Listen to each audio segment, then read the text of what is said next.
Madam Sheila बिहान जी, professor Randhir जी, आदरणीय पूर्व विधायक कंबोज साहब, सम्मानित हमारे ऑफिस के सेक्रेटरी रणधीर जी और इलेक्ट्रॉनिक मीडिया, प्रिंट मीडिया के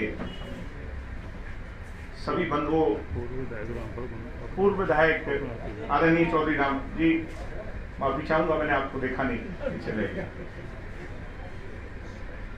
सभी का मैं यहाँ पे स्वागत करता हूँ। सभी कार्यकर्ता भी आए हैं, उनका भी मैं स्वागत करता हूँ। हम आज आपके बीच में ज़्यादा समय नहीं लेंगे क्योंकि 2 बजे आपको भी आगे जाना है और 3 बजे शायद सीएम साहब की भी पीसी है। आज तो हम आने वाली जो 25 तारीख है, युग पुरुष स्वर्गीय चौधरी देवीलाल जी का 107वां जन्म दिवस सम्मान दिवस के रूप में किस तरह हम मनाने जा रहे हैं, उसको लेकर के आपके बीच में आए हैं। किसानों, गरीबों के, मजदूरों के मसीहा और इस देशवासियों की जन जन की आवाज, युग पुरुष जननायक स्वर्गीय चौधरी देवीलाल जी का जो 107वां जन्म दिवस है, आप सभी जानते हैं कि प्रत्येक वर्ष एक त्योहार, एक उत्सव, एक फेस्टिवल के तौर पे मनाया जाता है। किसान का मेरा मेहनत मजदूरी करने वाला हर व्यक्ति जहां उन्हें याद करता है, वहीं अपनी बात को, अपनी आवाज को बुलंद करने के लिए पॉलिटिकल रैली के तौर पर बड़ा जमावड़ा कहीं ना कहीं, किसी ना किसी कोने में होता है। कोरोना महामारी के चलते एमएचए की गाइडलाइंस को मद्देनजर रखते हुए सोशल डिस्टेंसिंग का हमें ध्यान रखना है और गाइडलाइंस का भी हमें ध्यान रखना है। मगर इसका कतई ये मतलब नहीं कि मेहनत मजदूरी करने वाला किसान का मेरा, उनकी सोच में विश्वास रखने वाला वो व्यक्ति उनके जन्मदिवस के शुभ अवसर से उस खुशी का इजहार करने, उन्हें याद करने से दूर रह जाए। इसलिए पार्टी ने फैसला लिया है कि 25 तारीख को सुबह 7 बजे हरियाणा प्रदेश के हर डिस्ट्रिक्ट हेडक्वार्टर पर या जहां कहीं भी उनकी मूर्ति लगी हुई, वहां सर्वधर्म सभा, क्योंकि चौधरी देवीलाल जी तो किसी धर्म, किसी जाति से कोसों मील ऊपर उठ करके थे, सबके साझे थे। सर्वधर्म सभा करी जाएगी, प्रार्थना सभा करी जाएगी, उन्हें याद किया जाएगा और जैसे प्रत्येक वर्ष उनकी माला को, उनकी मूर्ति को पुष्प अर्पित कर माल्यार्पण कर उन्हें याद किया जाता है, वो कार्यक्रम किया जाएगा। गंगा जल से मूर्ति को धोया जाएगा। उसके पश्चात 11 बजे 107वां जन्म दिवस है तो 107 यूनिट ब्लड हर डिस्ट्रिक्ट हेडक्वार्टर पे डोनेट किया जाएगा, जिससे कोरोना महामारी के चलते आज जो सबसे बड़ी आवश्यकता है, खून की कमी, प्लाज्मा की कमी, उसको मद्देनजर रख करके ये फैसला पार्टी ने लिया है। उसके पश्चात त्रिवेणी, जो पौधारोपण हम करते हैं, और त्रिवेणी का उसमें अपना एक अहम योगदान है, उसकी एक अहमियत है। हरियाणा में 6700 गांव, प्रत्येक कस्बा, उसमें प्रत्येक वार्ड,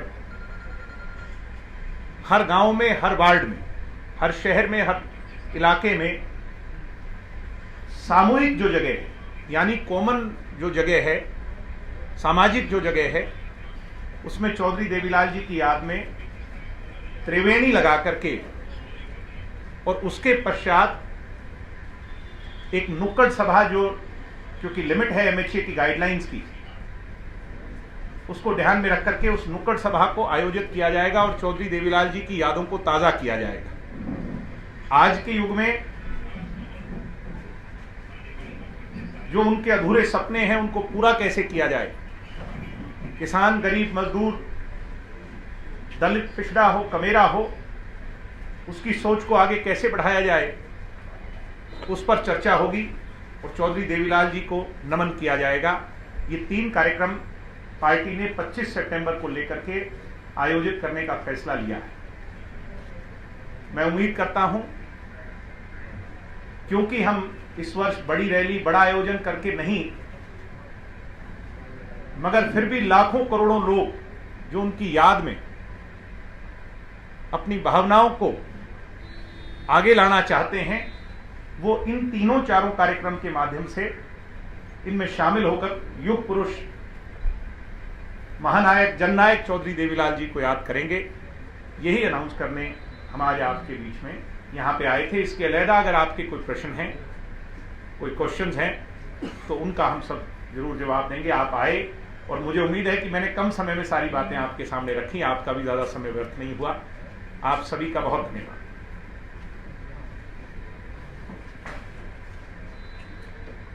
दिग्विजय, एक बड़ा इम्पोर्टेंट सवाल है। कल जिस तरीके से आपकी पार्टी के विधायक बोले जी देवेंद्र बबली जी, ये लगता है कि दूसरी बार चिंगारी एक टूटी है आपकी पार्टी में। पहले रामकुमार गौतम बोले थे, दादा गौतम भी हमारे हैं और बबली जी भी हमारे हैं। बड़ी बातें बोली है उन्होंने, तो बड़ी बातें अगर उन्हें बोली हैं तो वो हम अपने घर के अंदर बैठ करके उसको दूर करें। हम सारी बातों पे चर्चा करेंगे। अगर उनकी कोई किसी बात को लेकर के, चाहे टोहाना को लेकर के या कोई और पार्टी को लेकर के उनकी कोई बातें हैं, पार्टी प्लेटफॉर्म पर उनकी बातों से लगता है पार्टी में विद्रोह हो सकता है। ये आपका अपना आकलन है, इस मंच के इस तरफ बैठे लोगों का नहीं। पार्टी प्लेटफॉर्म की बात आप करते हैं, लेकिन आज के जो विधायक हैं वो अनुशासन की पालना कहीं ना कहीं नहीं कर रहे हैं। किस तरीके का उनके बयान देखा गया? मैंने कहा कि वो हमारे अपने हैं और हम उनसे चर्चा इस पे करेंगे। क्या चर्चा बुला करके करेंगे? निश्चित तौर पर बुला करके करें, अंदर बैठ करके करें, कहाँ करें, ये तो हमारा अपना मामला है। नोटिस भेजकर नहीं करेंगे? नोटिस भेजने वाली कोई बात ही नहीं है। अगर उनको किसी बात को लेकर डिसहार्टनेस है तो हम उसको दूर करें। टोहाना को लेकर के कुछ मुद्दे हैं जहां पर उनके द्वारा रखी गई कुछ बातें सही हैं, हम उससे भी सहमत हैं। हम उसको लेकर के उनसे चर्चा करेंगे। सरकार भी चाहती है कि उन सभी मुद्दों को दूर किया जाए। टोहाना की बात नहीं कर रही है, वो ये कह रही है कि हमारे नेता को हमने दूसरे प्रकार का विधायक का नेता चुना जी, और अब वो ठीक तरीके से सिस्टम के मुताबिक काम नहीं कर रहे। अगर उनकी कोई राय है, दुकान नहीं चलने देते, एक बड़ा बयान है। अगर उनकी कोई राय है जिससे दुष्यंत जी और बेहतरी से इस प्रदेश की सेवा कर सकते हैं, तो उनकी राय क्यों ना लें। वो हमारे अपने हैं और हम किससे लेंगे। ईमान साहब, आप तो बड़े, आप तो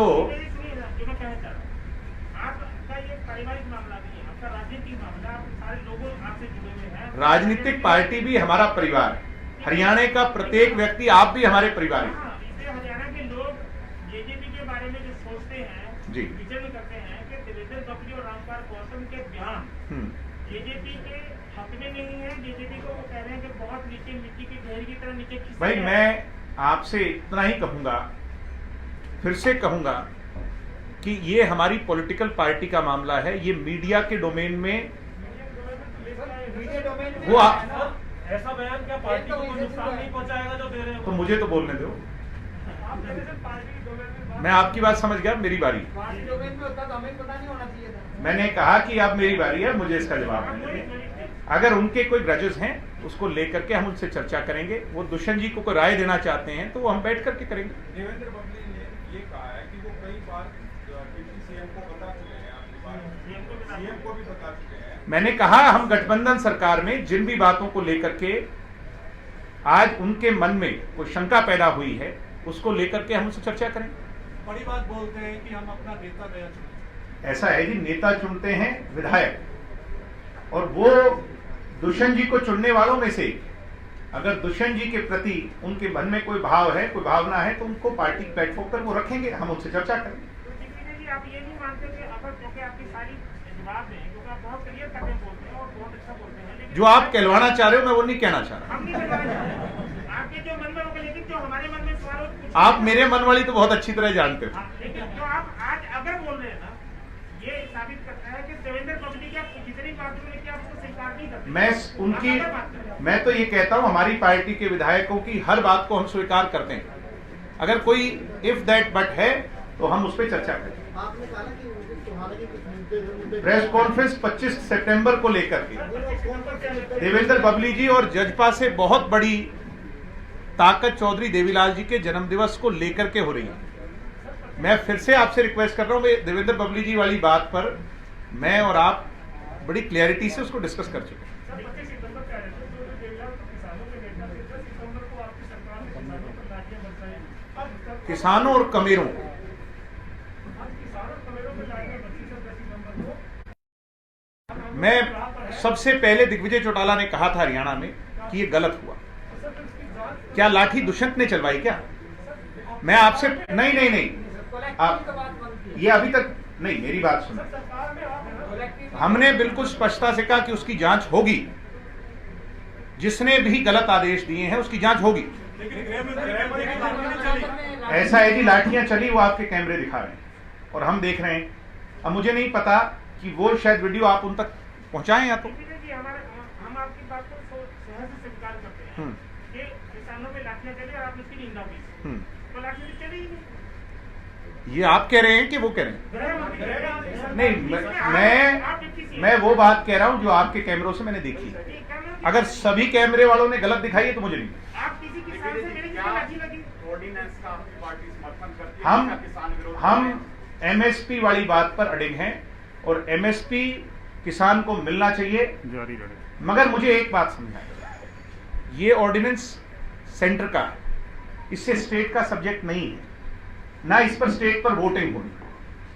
हम इस बात को लेकर के बड़ी स्पष्टता से कह रहे हैं कि इसमें दुष्यंत चौटाला को, जैसे कुछ लोग सिर्फ दुष्यंत चौटाला को टेंट कर रहे हैं, मैं पूछना चाहता हूं कि इसमें दुष्यंत चौटाला का क्या रोल है। लेकिन पंजाब ने जैसे किया, हम भी स्पष्टता से कह रहे हैं, हम भी स्पष्टता से कह रहे हैं, एमएसपी को लेकर के हम बिल्कुल स्पष्ट हैं।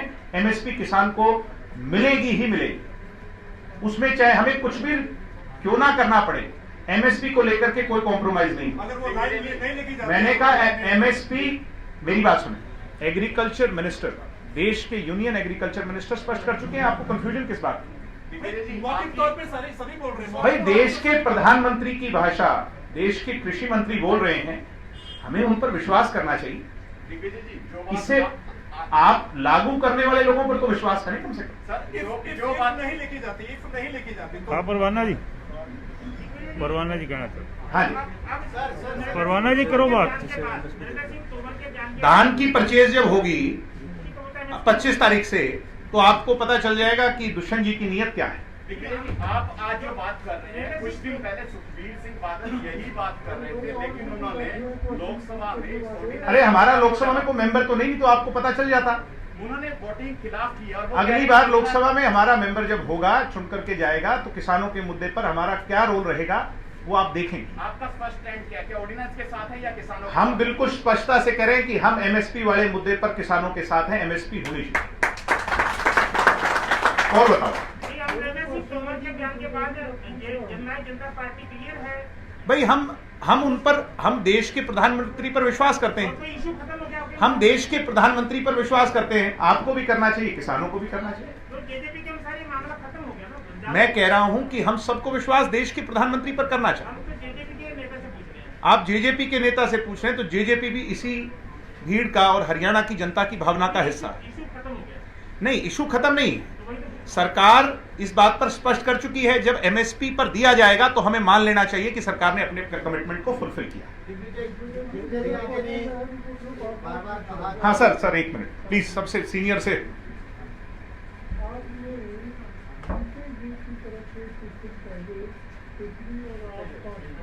मुझे सुन नहीं रहा जी, एक बारी अपने पीपली वाले लाठीचार्ज किया। आप एक बार इन बड़ा कर मुझे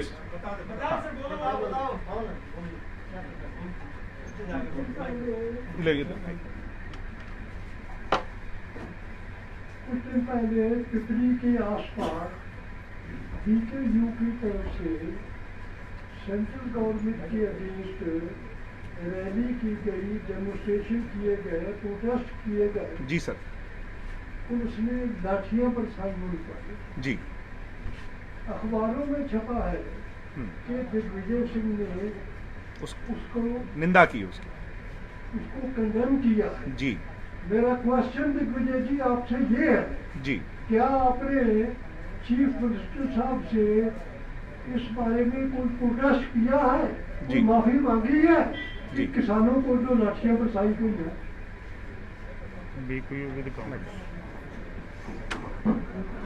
किसानों पर अगर कोई भी लाठी चली है तो किसानों पर नहीं, वो चौधरी देवीलाल जी के परिवार पर चली। हम किसान के घर में जन्मे हैं और किसानों की भावना को अच्छी तरह जानते हैं।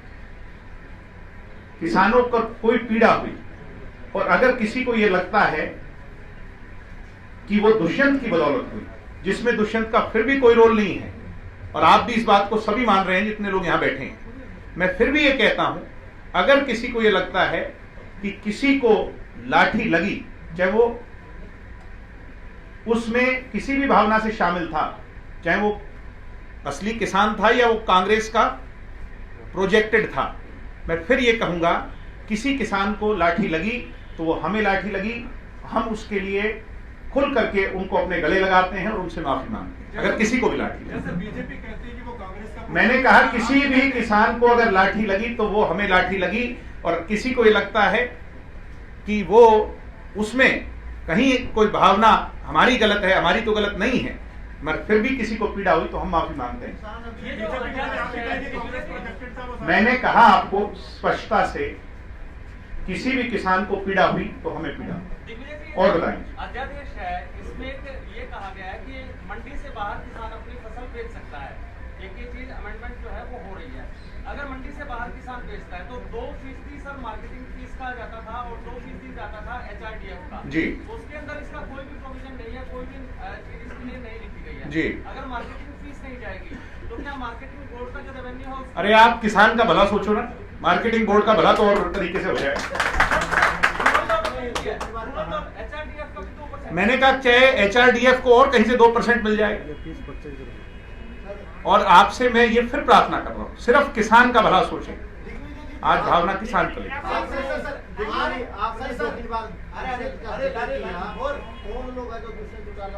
ये भूपेंद्र सिंह हुड्डा एंड कंपनी है, आप भी जानते हो और मैं भी जानता हूं। ये तो ये चाहते हैं, ये जो लोग कह रहे हैं कि दुष्यंत और दुष्यंत, मैं फिर से पूछता हूं, खुले तौर पर पूछता हूं कि दुष्यंत का इसमें रोल साबित करो, जो आप कहोगे हम वो करने को तैयार। सरकार में है, हम कह रहे हैं जो हुआ वो गलत हुआ, और सरकार के अधीन हम इस बात को लेकर के स्ट्रांगली प्रोटेस्ट कर रहे हैं कि जिन्होंने किया उनके बारे में पता लगा दिया।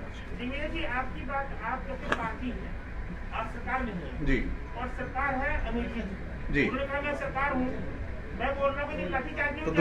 दुष्यंत जी ने बोला ना लाठीचार्ज हुई। हम तो आज दुष्यंत जी तो हमारे सामने आप हैं। दुष्यंत जी तो सरकार होंगे। हम क्यों कह रहे हैं जांच होगी, और अनिल भी कह रहे हैं जांच नहीं होगी। अरे भाई, ये सरकार को डिसाइड करना है, बट हम कह रहे हैं हमें अपने नेता पर विश्वास है, जांच होगी। आप कह रहे हैं कि लाठी जो है वो देवीलाल के परिवार पर पड़ी, ऐसी परिस्थिति में किसान अभी भी गतिरोध में है, कंफ्यूजन अभी भी। भाई किसी भी को लाठी लगी वो हमें लाठी लगी, क्योंकि किसानों के मुद्दे पर अगर कुछ लोग आपको एक मुझे कंप्लीट करनी जी, आप कह रहे हैं कि हमें वो क्लैरिटी आ गई केंद्र की ओर से कि MSP, मैं किसी भी, एक मिनट, मैं पहले कंफ्यूजन आप क्रिएट कर रहे हैं, मैं किसी भी तरह से उस प्रोटेस्ट का समर्थन नहीं कर रहा, आप इस बात को समझें। मैं कह रहा हूं कि अगर किसी के प्रायोजित तरीके से कोई भोले भाले किसान वहां पहुंचे हैं और किसी को लाठी लगी, किसान को, उनको तो कोई लाठी नहीं लगी, वो तो गाड़ियों पर बैठ करके भाषण देते रहे। लाठियां अगर किसी भोले भाले किसान को लगी तो वो हमें लगी। नेक्स्ट जो गतिरोध अभी भी बना हुआ है, अगर एक ऐसी परिस्थिति, सरकार चर्चा कर रही है, सभी से चर्चा कर रही है, बीजेपी ने भी प्रयास किया, हम भी प्रयास कर रहे हैं कि किसी का भी कोई गतिरोध ना रहे। दिग्विजय, आपने निंदा की, दुष्यंत ने बोला, सीएम ने क्यों नहीं बोला? इतना बवाल हो गया सीएम। अरे भाई, सीएम साहब की भावना को हम प्रकट कर रहे हैं। सीएम साहब तो कोरोना से संक्रमित थे, वो अभी आए हैं, वो भी करेंगे, उनको भी मेरे हिसाब से किसी भी किसान पर अगर कोई लाठी पड़ी तो मेरे हिसाब से उनको भी पीड़ा है। दिग्विजय जी, आप जेजेपी की पार्टी की तरफ से बोल रहे हैं, वहाँ बीजेपी भी है, उनकी पार्टी की तरफ से क्यों नहीं बोला गया? अगर कोरोना से सीएम भाई हम अपनी भावनाएं जता सकते हैं, तो हम अपनी भावना को बड़ी स्पष्टता से बताएं। भावनाओं का तो आदर करते हैं जी, पर बीजेपी ये कहती है सरकार नहीं, बीजेपी की भी भावना किसानों के साथ है। बीजेपी उनमें अनिल विज तो बीजेपी में है कि नहीं है?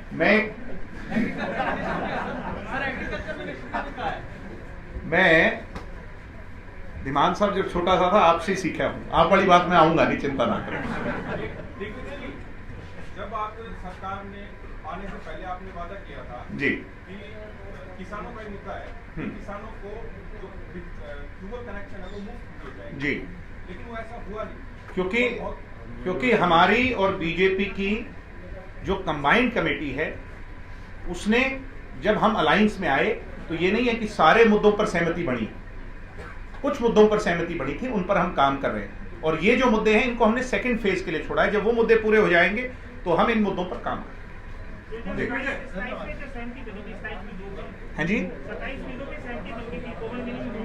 आवाज नहीं आ रही जी मुझे। जेजेपी और बीजेपी की जो ग्लोबल मिनिमम प्रोग्राम है वो काफी बड़ी थी जी, और 27 बिंदुओं पे सहमति बनी थी इंसान सिंह कामोज में शामिल जी जी जी, उनमें से 12-14 कितने एग्रीमेंट हो गए जो सेकंड स्टेज तक पहुंच गए, पहले कितने हो गए? वो तो ये बता पाएंगे मेरे से बेहतर। लो, देखिए, जो बात आप कर रहे हैं कि 27 बिंदुओं पे सहमति बनी थी, उनमें बहुत सारे बिंदु ऐसे जो हमें टच कर लिए, जिन पे हमारी बात फाइनल होगी, उन पे काम चल रहा है। और जैसे दिग्विजय जी ने बताया कि सेकंड फेज में उन चीजों को भी ले लिया जाएगा, उससे और आगे बढ़ेंगे, आगे बढ़ करके मिलके उसको पूर्ण करने का काम करेंगे। एक साल में सर कोई पांच चीजें, 3 चीजें, 4 चीजें तो होगी फाइनल। देखिए, बिल्कुल फाइनल है, जिन पे काम चल रहा है। आप क्या मानते नहीं कि सरकार ने जो बिल आया उसको पास कर दिया कि 75% नौकरियां हमारे हरियाणा के युवाओं के लिए हम रिजर्व करने का काम करेंगे जो प्राइवेट सेक्टर की हैं। उसी में से इतना बड़ा मुद्दा था, इस तरीके से बाकी पे भी काम चल रहा है, वो सारा पूर्ण होगा। जो बात हमने की थी, जो कमिटमेंट है, उसको पूरा करने का काम करेंगे। थैंक यू सो मच, आपका शुक्रिया। आपका